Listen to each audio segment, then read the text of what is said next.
Et maintenant, on fait quoi ? 5 mois après les élections régionales, plus de 3 semaines après les communales, Bruxelles patine toujours à former son gouvernement. Entre ultimatum et tabou, quelle piste suivre pour aboutir ? Eh bien, on va en débattre. Bienvenue sur le plateau de Versus.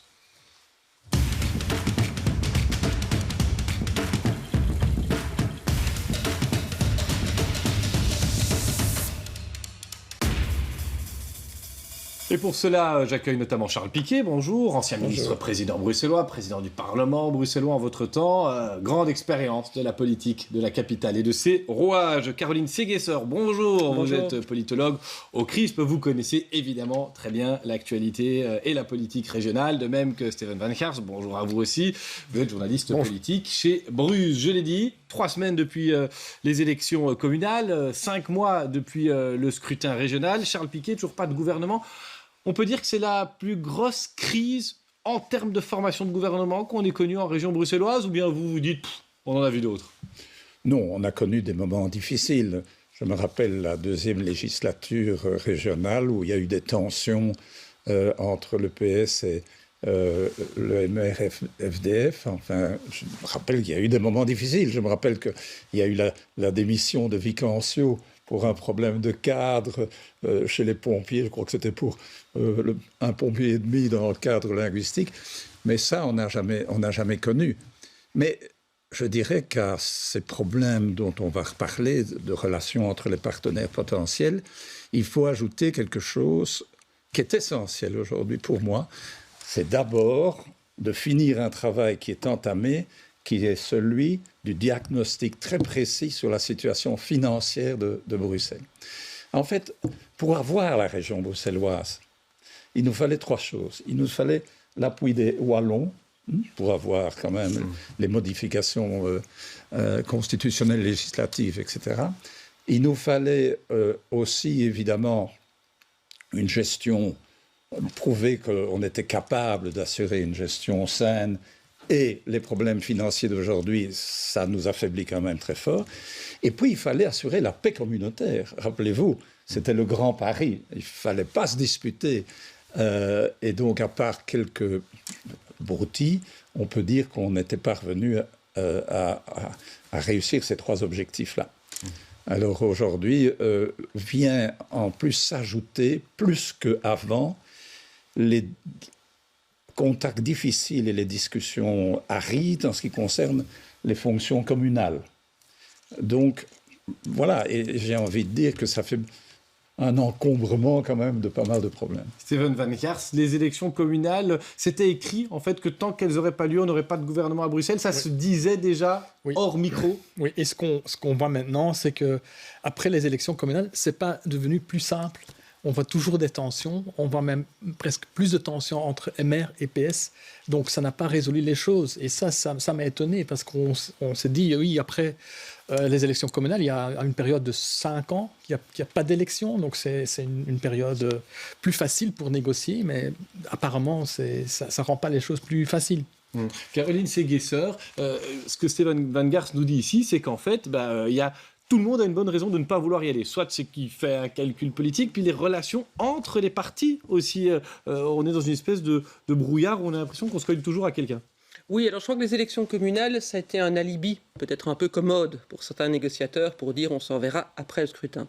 C'est vrai qu'au niveau francophone, ça a compliqué les choses, généré des tensions entre le MR et le PS, mais ça n'influence pas fondamentalement les données du problème, qui sont les suivantes. Alors que la question communautaire s'est singulièrement affaiblie à Bruxelles, dans la vie quotidienne des Bruxellois, on a vu au scrutin communal que les partis néerlandophones, à l'exception de la NVA et du Vlaams Belang, avaient tous fait le choix de se mettre sur des listes francophones. On a même vu parfois un néerlandophone tirer une liste commune. Je pense par exemple à Sven Gatz-Aget qui a tiré une liste commune à maire Open VLD. Donc la collaboration entre les francophones et les néerlandophones à Bruxelles, elle est très bonne, sauf qu'aux élections régionales, il y a ce mécanisme qui leur impose de se présenter séparément à l'élection et de constituer des majorités séparées.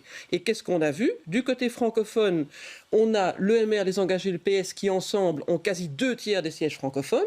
Du côté néerlandophone, si on prend les familles politiques traditionnelles, l'Open VLD, Vooruit, CD&V, elles n'ont que 5 sièges sur 17. Donc on est face à une situation, un paysage politique néerlandophone qui est très très compliqué. Et ça, c'est la raison principale du fait qu'on n'ait toujours pas de gouvernement bruxellois aujourd'hui. Alors là, je me tourne vers Steven Van Gaert. Est-ce qu'on se dit côté néerlandophone, c'est du côté néerlandophone que ça coince, ou bien est-ce que dans les médias comme Bruges et au sein de la communauté politique néerlandophone, on dit mais non, en fait c'est les francophones qui coincent et qui provoquent. Pour moi, il y a deux problèmes. D'abord, donc mathématiquement, c'est très difficile d'avoir une majorité du côté néerlandophone. Bon, c'est possible, avec Team Fuat Ahidar. Là, on a 3 partis pour 3 postes au gouvernement.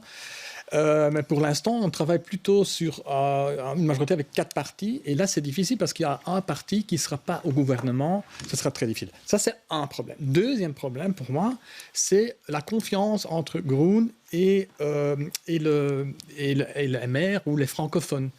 Rappelez-vous qu'il y a eu un vote au Parlement sur la zone de basse émission. C'est un vote démocratique, on ne peut pas vraiment être contre, mais ça a quand même été une rupture de confiance et j'ai quand même pas l'impression que ça c'est déjà résolu pour le moment. Donc je pense que l'ESTER doit travailler pour le moment comme formateur à rétablir cette confiance avec les néerlandophones. Il était sur BX1 ce lundi, il a fait une sortie sous forme d'ultimatum. Il a simplement dit aux néerlandophones, avancez, sinon on le fera sans vous. On le regarde et puis on commentera. Entre francophones, maintenant, on va ici, dans les prochains jours, démarrer les négociations sur toutes les compétences uniquement francophones de Bruxelles, donc COCOF. Ça va prendre un peu de temps parce qu'il y a des points importants, la formation professionnelle entre autres. Et puis après, à un moment donné, s'il n'y a toujours pas de majorité, il va falloir qu'on continue, nous, à travailler. Le but, c'est pas qu'il y ait à un moment donné 45 députés francophones qui s'opposent à 9 députés néerlandophones, mais on est ici bientôt à la mi-novembre. Je suis désolé, on ne peut plus attendre. Donc c'est vrai que je mets quand même une sérieuse pression pour que sorte de la table une solution créative entre néerlandophones, parce qu'on ne peut plus attendre. Charles Piquet, c'est quelque chose que vous auriez pu faire, vous, à l'époque, dire aux néerlandophones, si vous ne parvenez pas à trouver un accord sur telle question, moi je le fais pour vous, ou on avance dans votre dos? Je comprends l'impatience. Mais, ça sent le mais. Oui, mais je pense qu'envoyer des ultimatums, c'est évidemment enclencher quelque chose de dangereux qui est quand même un peu la rupture de confiance dans la relation entre francophones et flamands. Je pense d'ailleurs qu'en Flandre, il devra y avoir des réactions à un moment donné, du style les francophones envoient des ultimatums aux Flamands de Bruxelles, oulala, la communauté va resserrer les liens là. Et je pense que, c'est peut-être assez maladroit. Ce que je pense par rapport à tout ça, et vous en avez fait allusion, c'est quand même la confiance dans les personnes. Et donc, il est temps que les personnes se voient, parlent. Et je le dis et je le répète, la première chose qu'il faut faire, c'est l'état des lieux au niveau financier. On va être devant une législature qui n'est pas une législature de projets nouveaux, c'est une législature qui imposera une certaine austérité. Où va-t-on réduire les dépenses? Alors, on se parle d'abord de ça. On voit s'il y a à un moment donné vraiment des interdits. Mais pour le moment, on n'a pas encore fait cet exercice. Est-ce qu'il peut avancer juste avec les francophones sur le budget de la région bruxelloise, par exemple? Est-ce que les francophones, PS, MR, engagés, peuvent dire on va faire un budget pour la région et puis on verra ce que disent les députés néerlandophones? Oui, rien n'empêche que les néerlandophones parlent de ce qu'ils considèrent comme tabou dans les réductions de dépenses qui s'imposeraient et les francophones faire de même. Mais ça va déjà être un élément de décantation, de dire qu'est-ce qu'on fait pour retourner quand même progressivement à l'équilibre. Alors, je vous semble peut-être dubitatif avec quoi il vient avec les problèmes budgétaires, mais non, c'est fondamental parce qu'un parti veut se déployer sur un projet, mais il n'y a pas d'argent pour se déployer sur un projet. Un autre veut une priorité qui est celle-ci. Et je crois que donc il faut maintenant qu'autour de la table, je pense que ça devrait se faire assez vite. Ils disent, voilà... Il faut d'abord se sauver ensemble. Il faut se sauver ensemble, francophones et néerlandophones, par rapport à un déficit qui va croître et s'embellir. Et je pense que ça, c'est la première chose qu'il faut faire. D'autant qu'il y a des échéances, Steven. Oui, mais il faut faire ça avec les néerlandophones et les francophones. Il y a une raison simple, c'est qu'un gouvernement se fait avec les néerlandophones et les francophones ensemble. Il n'y a pas d'autre moyen. Donc, David Lester peut menacer, peut mettre des ultimatums, mais ça n'aide pas. En fait, il n'a pas vraiment de levier pour obliger les néerlandophones. Je suis d'accord, il faut vraiment une majorité du côté néerlandophone, mais il ne peut pas menacer parce qu'il n'y aura pas de gouvernement. Donc il faut quand même travailler menacer, ensemble. ça va pas. Mais qu'est-ce que les francophones, Caroline Segesser, pourraient faire comme geste vis-à-vis des néerlandophones pour débloquer la situation? Est-ce qu'il y a des pistes concrètes qui n'ont peut-être pas encore été assez étudiées ou présentées, notamment dans les médias?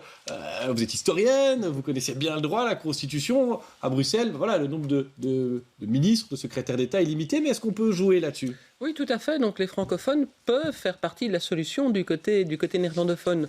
Donc tout d'abord, il convient, le cas échéant, qu'on ferme la porte à la piste de la coalition à 3, Groen, Voordijder, Vooruit. Si les néerlandophones n'en veulent pas, c'est terminé. S'ils le veulent, ils forment leur coalition et ils viennent présenter cet ultimatum à David Lester. Mais je crois que ça, il faut ouvrir franchement cette porte ou la refermer. Si elle est fermée et que c'est une coalition à 4 partis néerlandophones qui s'annonce, effectivement, comme vous le disiez, il y a un problème, puisque en principe, il n'y a que 3 postes dans l'exécutif bruxellois. Mais ça, c'est en principe. Alors, tout d'abord, l'exécutif bruxellois, c'est 2 ministres néerlandophones, 2 francophones, le président, et ensuite 3 secrétaires d'État, dont un minimum doit être néerlandophone. On pourrait faire plus. Oui, les francophones peuvent très bien dire aux néerlandophones, nous comprenons votre problème, et donc nous vous proposons 2 postes de secrétaire d'État. Maintenant, c'est évidemment un peu compliqué vu le poids relatif démographique des députés néerlandophones par rapport aux francophones, vu également la nécessité de pouvoir gérer la COCOF. Donc c'est quelque chose de délicat, c'est possible, mais je comprends que ce soit compliqué. Par contre, on peut très bien augmenter le nombre de secrétaires d'État. Bon, ça passe par l'adoption d'une ordonnance spéciale, avec donc une majorité des 2/3, mais je crois qu'il n'est pas exclu que l'ensemble des forces politiques puissent dire, écoutez, là on a vraiment un problème, faisons-le. Alors David Lester, on lui a posé cette question, il a dit, écoutez, ce sera un mauvais signal, parce qu'on est dans un moment où on doit faire des économies. Alors créer un poste supplémentaire, un cabinet, etc., je trouve que l'argument est assez faible, parce que le nombre de membres de l'exécutif bruxellois n'a pas bougé depuis 89. Alors que les missions de la région, mais elles ont augmenté, les compétences ont augmenté, etc. Donc de mon point de vue, il n'y aurait rien d'extravagant, d'outrecuidant à dire, eh bien, on va demander au Parlement bruxellois dans son ensemble de nous sortir de la mouise et d'adopter une ordonnance spéciale qui permette d'avoir un poste de secrétaire d'État complémentaire. Alors, Steven Van Gers et Charles Piquet, mais qui a presque l'air d'accord. Là, il vote plus au Parlement bruxellois, mais vous auriez voté, vous, Charles Piquet, une augmentation du nombre de la représentation flamande au gouvernement? C'est une piste intelligente, utile? C'est pas avec plaisir, mais de quoi est-ce qu'on parle maintenant? On parle de la viabilité institutionnelle de Bruxelles. On est dans un tournant ici, On parle de la viabilité financière de Bruxelles, budgétaire, mais viabilité institutionnelle aussi. On nous observe, on se demande si ce dispositif institutionnel pour Bruxelles fonctionne encore.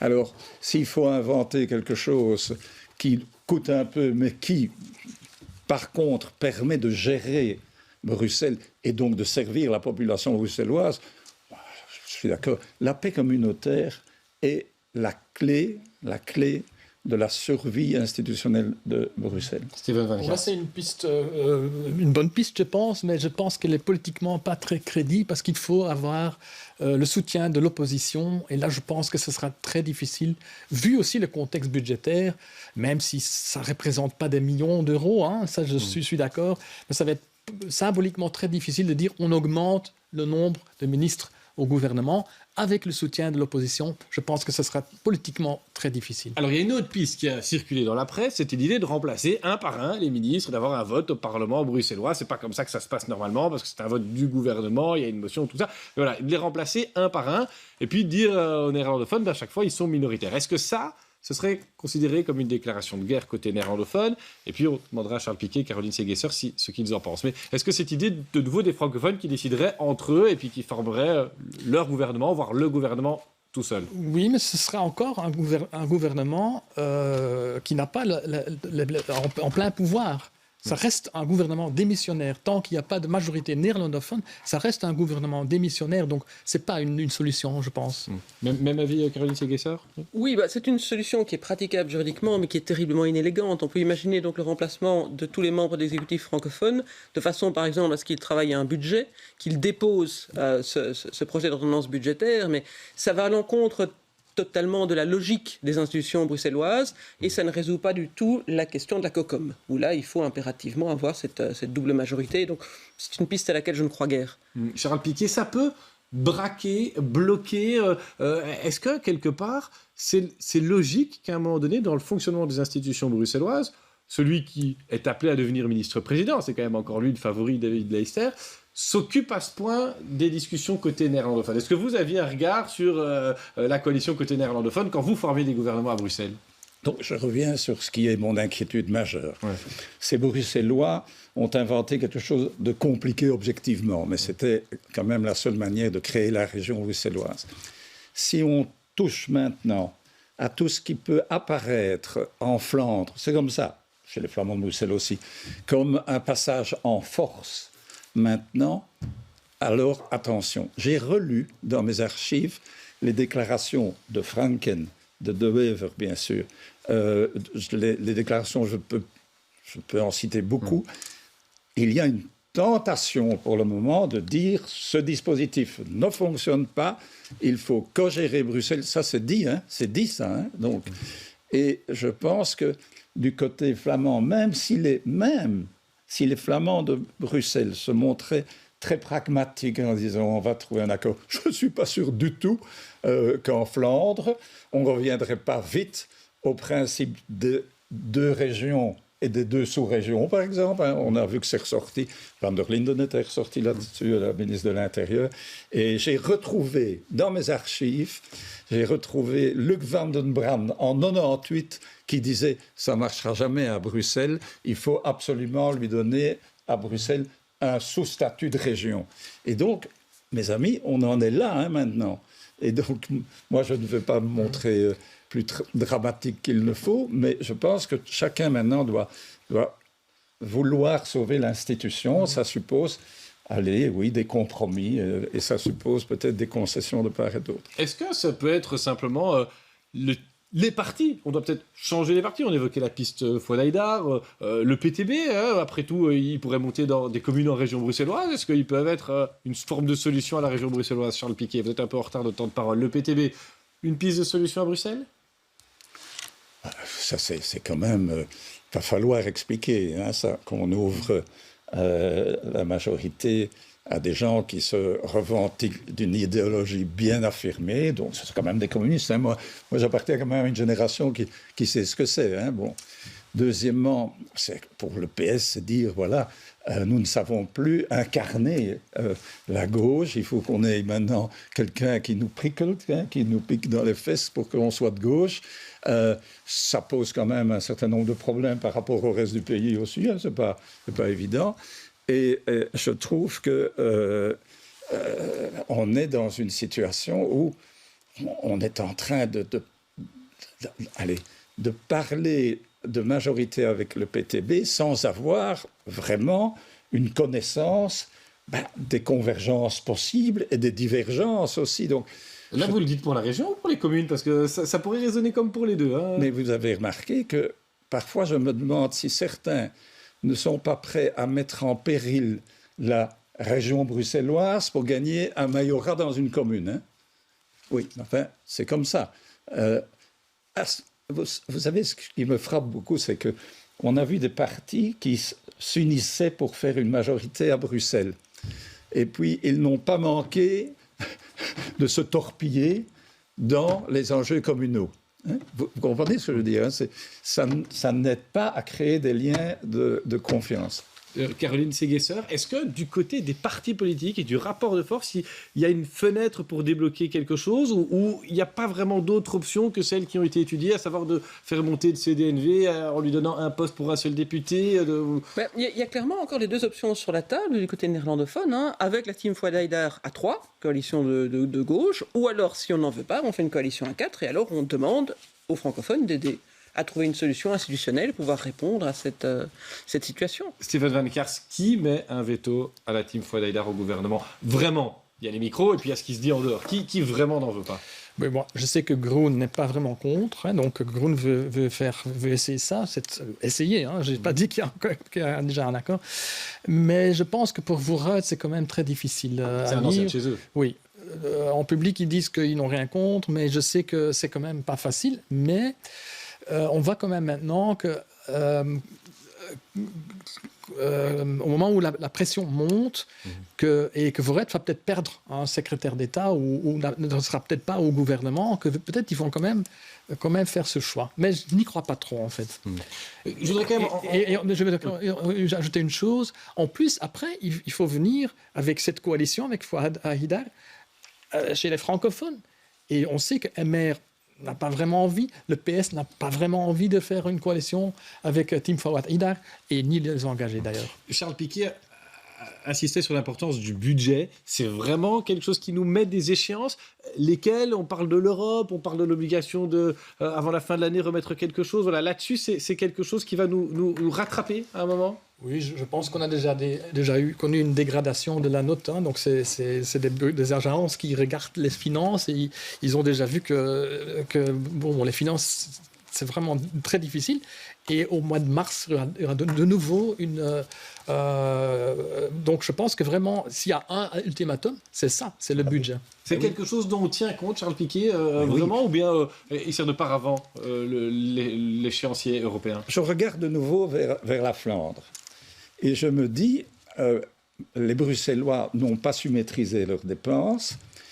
C'est un mauvais ratio, vous le savez. C'est pratiquement une année de budget qu'il faudrait annuler pour retrouver un semblant d'équilibre. Enfin, je caricature. On veut tout arrêter pendant un an. On est à l'équilibre dans un an. Donc, ce que je crois, c'est qu'au niveau fédéral, et du côté néerlandophone, notamment flamand, mais du côté wallon aussi, on va se dire, oui, mais ces Bruxellois nous imposent d'aller vers l'Europe avec quand même le poids de leur dette, de leur déficit. Et donc, ça ne va pas aider, ça. Du style, les Bruxellois commencent à devenir un problème pour la rigueur de la note budgétaire qu'on doit déposer au niveau européen. Il y en a qui vont évidemment exploiter ça. Brièvement, parce qu'après on va devoir presque conclure ce débat, mais vous qui intervenez parfois aussi sur des médias nationaux, on a mauvaise presse dans les autres régions, nous les Bruxellois? Ouais, je le crains. Et c'est devenu évident à travers toute une série de prises de position, y compris au niveau des présidents de partis qui ne sont pas bruxellois. Il y a ça aussi, on a du mal parfois à se faire entendre. Mais je crois que ce qui sauve un peu Bruxelles pour l'instant, c'est que les négociations fédérales soient en panne. Est-ce que ça intervient, effectivement, ça mais oui, est-ce que ça se télescope évidemment, s'il y avait un accord, notamment sur le plan budgétaire au niveau fédéral, la pression deviendrait tout à fait intenable sur Bruxelles, qui serait le seul mauvais élève qui n'a pas encore mis ses papiers en ordre. On a quand même l'impression que les présidents de partis, alors on dit plus nationaux en Belgique, mais Georges-Louis Boucher, Maxime Prévost, même Paul Magnette d'une certaine manière, s'intéressent à la gestion bruxelloise. Ils parlent de good move, ils parlent de la sécurité en rue. M'excusez Charles Piquet, je vous mets l'étiquette d'ancien, mais c'était comme ça il y a 20 ans déjà?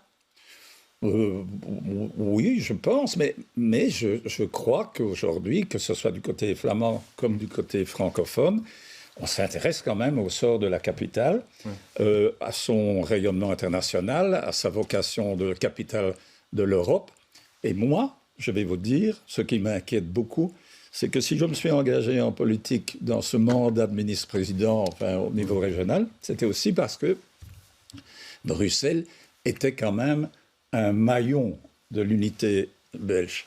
Et donc, si ce maillon est mis en défaut, ça n'est quand même pas bon, parce que c'était un des symboles, même à travers des réformes institutionnelles, c'était quand même le symbole de l'entente communautaire.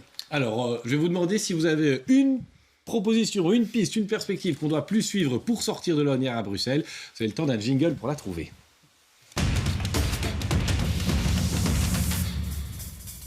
Steven Van Kjær, est-ce qu'il y a une piste qu'on n'a peut-être pas suffisamment étudiée et qui existe quelque part en 30 secondes? Oui, je pense que ce sera possible de faire un gouvernement si la confiance est rétablie entre les maires et Groen.